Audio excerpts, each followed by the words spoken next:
Programme को हम आगे बढ़ाएंगे, जहाँ हम अभी बात कर रहे थे कि मुख्तलिफ शोबों के लोग हमारे दरमियान मौजूद हैं और वो इन मसाइल पे गुफ्तगू करना चाहते हैं या उनका जो इज़हार ख्याल है हम उनको सुनना चाहेंगे। ऐसी एक और शख्सियत यहाँ मौजूद है, मैं ज़्यादा नहीं कहूँगा उनके बारे में, इतना कहें कि मुल्क में और बैरून मुल्क दर्स व तदरीस के शोबे से वाबस्ता रही हैं। कराची और कराची से बाहर यूनिवर्सिटी में भी उर्दू अदब की तालीम दे रही हैं।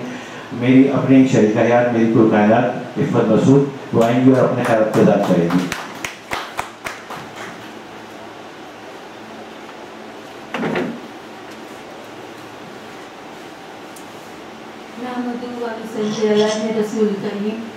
अम्मा बाद फ़ाऊज़ु बिल्लाहि मिनश शैतानिर रजीम, बिस्मिल्लाहिर्रहमानिर्रहीम, अस्सलामु अलैकुम रहमतुल्लाहि व बरकातहू। निगाह इश्क़ व मस्ती में वही अव्वल वही आखिर, वही कुरआन वही फुरक़ान वही यासीन वही ताहा।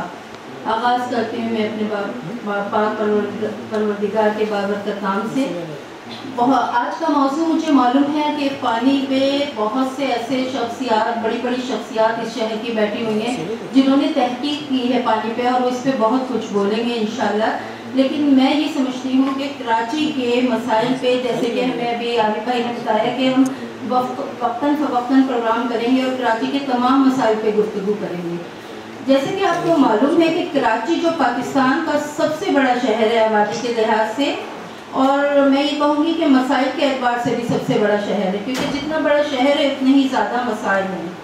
जब हम ये कहते हैं कि कराची में मसाइल हैं तो आपको वो कराची भी याद होगा जो 80 की दहाई का कराची था, जिसे रोशनियों को शहर कहा जाता था और जिसे उरुसुल बिलाद कहा जाता था।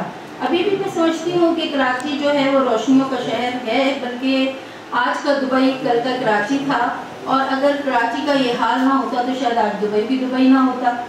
तो मैं कोशिश करूँगी कि इस मसले से मैं सियासत को अलग रखूँ, लेकिन कराची इस हाल में कैसे पहुँचा इसके लिए कम से कम ये शेर ज़रूर पढ़ूँगी, और इसका ना पढ़ना मैं समझती हूँ कि नाइंसाफ़ी होगी।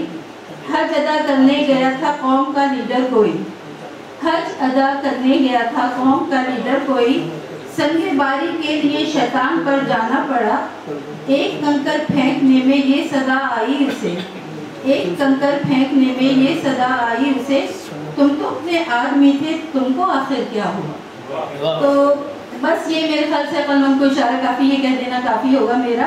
तो हर दौर में कराची के साथ मैं ये कहूँगी कि हर हुकूमत में हर दौर में कराची के साथ सतेलों वाला सलूक हुआ है। उसमें मरकज़ी हुकूमत सारा इल्ज़ाम सूबाई हुकूमत पे डाल देती है, सूबाई हुकूमत सारा इल्ज़ाम मरकज़ी हुकूमत पे डाल देती है।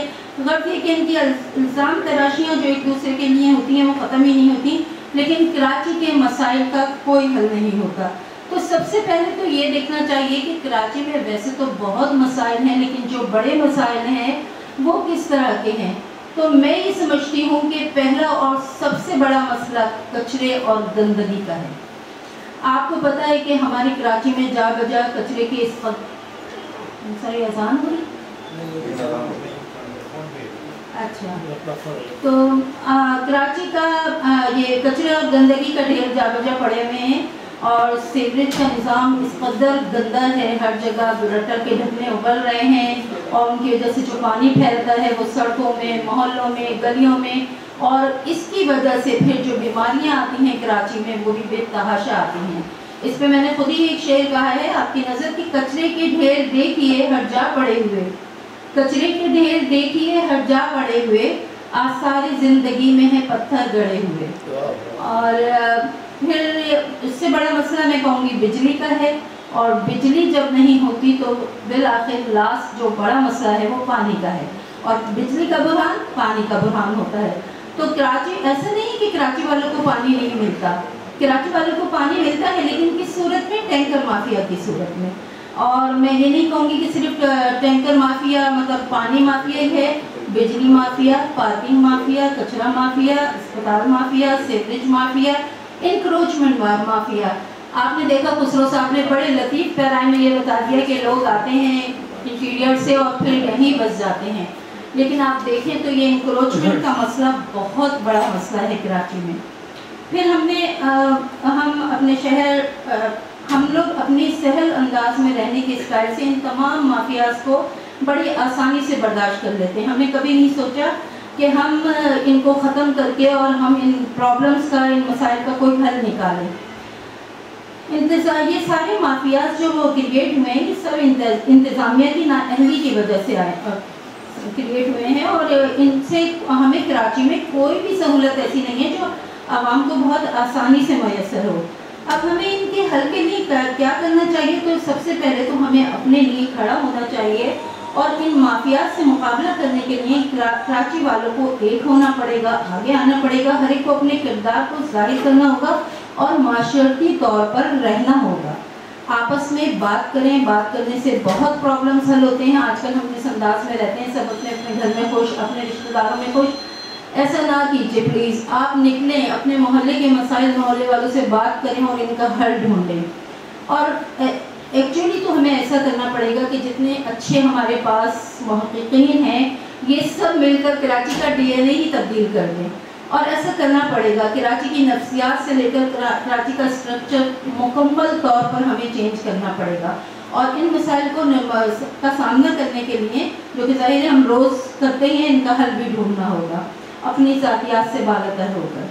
इसके जब चल पड़े हो सफ़र को तो फिर हौसला रखो, जब चल पड़े हो सफ़र को तो फिर हौसला रखो। सहरा कहीं कहीं पे समंदर भी आएंगे, थोड़ा सा अपनी चाल और बदल कर चलो मिजाज, थोड़ा सा अपनी चाल और बदल कर चलो मिजाज, सीधे चले तो पीठ पे खंजर भी आएंगे। तो मेरा मतलब बिल्कुल ये नहीं है कि आप लोग सड़कों पर निकल आएँ, मोर्चे संभाल लें, बैनर उठा लें, जुलूस निकालें, इन सब का कोई फ़ायदा नहीं है। आप अपने निज़ाम को बेहतर बनाने के लिए अपनी अंजुमन बनाएं, कि अपने मोहल्ले में, अपनी गलियों में वाटर सीवरेज बोर्ड सिस्टम की रीऑर्गेनाइजेशन करें, इदारों को बहाल करें, रोज़मर्रा की बुनियाद पर काम करें, बल्कि सब जगह चेक एंड बैलेंस होना चाहिए, क्योंकि हम इन सहूलियात के लिए टैक्स अदा करते हैं। ज़िंदगी को मुनज़्ज़म करें, आने वाली नस्ल को बचाना है। अगर नया पाकिस्तान बनाना है तो जो मिनी पाकिस्तान है कराची, इसको फिर उसे बलाद बनाना है। जज़ाक।